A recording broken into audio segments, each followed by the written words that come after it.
He laughed first. That sharp, metallic laugh people use when they want others to join in.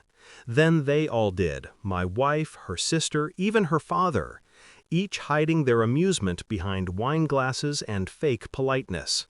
It was about the car I drove, or maybe the watch I wore. I can't remember. The words blurred beneath the sound of my wife's nervous giggle, her way of apologizing for me without saying a word. "Don't take it personally," she whispered later. "You know how he is. He's just confident." Confident, right. He sat there, her sister's new boyfriend, in his perfectly ironed shirt, gold cufflinks catching the chandelier's light like little suns. He leaned back, arm over her chair, owning the air he breathed. And I smiled, because I'd seen men like him before, men who thought wealth meant superiority, men who mistook quiet for weakness. He mocked me twice more during that dinner, once about my job, once about my silence. And when the laughter came again, I caught my wife's eyes. She looked away. That was the moment I stopped listening to their words and started studying them instead. Every expression, every smirk, every shared glance. Something was off. The next morning I woke before her. Her phone buzzed on the nightstand, just once, a short vibration. A message preview flashed before fading into the black screen. Last night was dangerous, but worth it. No name, no emoji, just that. I didn't touch her phone, didn't scroll, didn't accuse. Instead, I made coffee and watched her sleep. There's a silence that follows betrayal before the words arrive. A silence so heavy it squeezes the chest, steals the breath. When she finally woke, she smiled at me, kissed my cheek, and went to shower. Her phone was in her hand before she even said good morning. She deleted the message before I could read the sender, but I'd already seen enough. At breakfast, she mentioned her sister's boyfriend again. How ambitious he was, how secure, how it's good to have someone like him in the family. I asked what that meant. She just smiled.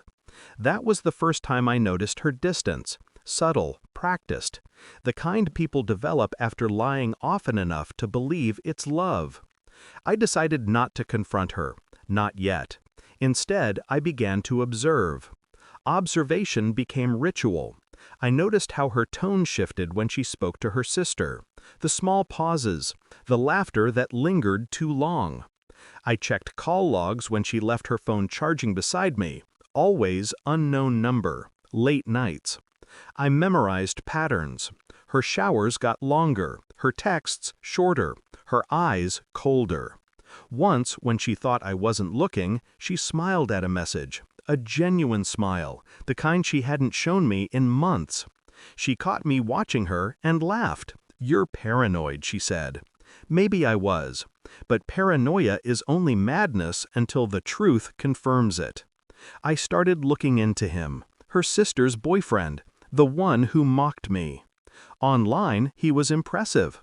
CEO of a small financial startup. Pictures of luxury cars, vacations, expensive dinners. A man built entirely out of curated success. But his company website had something strange, an address that didn't exist, a tax record that stopped 2 years ago. I dug deeper, and there it was, a lawsuit buried in a local business registry, fraud, embezzlement, case pending. He wasn't a CEO, he was a con artist, and my wife? She was helping him. How did I know? Because 2 of the shell companies tied to his name had recent bank transfers from her account.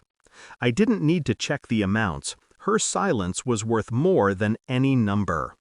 The day of the next family dinner, I was calm, cold, focused. He arrived with that same smug smile.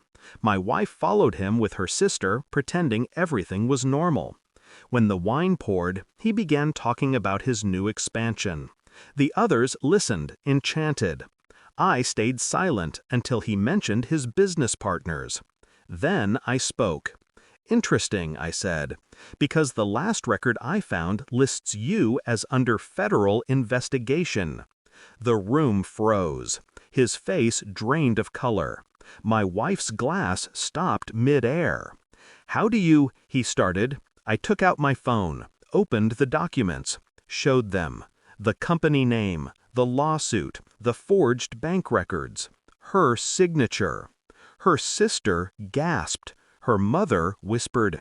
He looked at her, betrayed. She looked at me, terrified. And I didn't say another word. I just placed the phone on the table and leaned back. Let them all look. Let the silence eat the air. That was the sound of truth arriving. Quiet, precise, merciless. He stood up first, muttering denials. Sweat rolled down his neck. He accused me of lies, of hacking, of jealousy. No one believed him. Not anymore. Her father told him to leave. He tried to make her come with him. She didn't move. I looked at her then, really looked. Every secret she'd kept was now reflected in her trembling hands. Every lie she'd whispered now hung between us like smoke. I didn't raise my voice, didn't accuse, didn't demand. I simply said, "You transferred money from our account to his." She blinked hard, her lips parting in disbelief, as if words could rearrange the truth. I stood, slid my chair back, and picked up my coat. Her sister was crying, her father was shouting, the boyfriend was gone, and she just sat there, silent. When I reached the door, she finally spoke. "Please, don't go." I paused, then turned to her with a calm she would never understand. "Already did," I said. I left the house that night and never went back. The documents were sent to the authorities. His company folded within weeks. Her involvement became public. She called me, begged for a conversation. I never answered. There's a certain peace that comes after destruction, the kind that doesn't feel like victory, just completion. I don't hate her, I don't hate him. I just finally understand them. Some people build love the way others build traps. Beautiful, functional, meant to hold something still. But I was never meant to stay still. So I walked away. And as their laughter from that night still echoed faintly in my memory, I smiled. Because silence has a sound too, and it's louder than anything they ever said. The night they mocked me, I stayed quiet. The night I left, the silence was theirs to keep.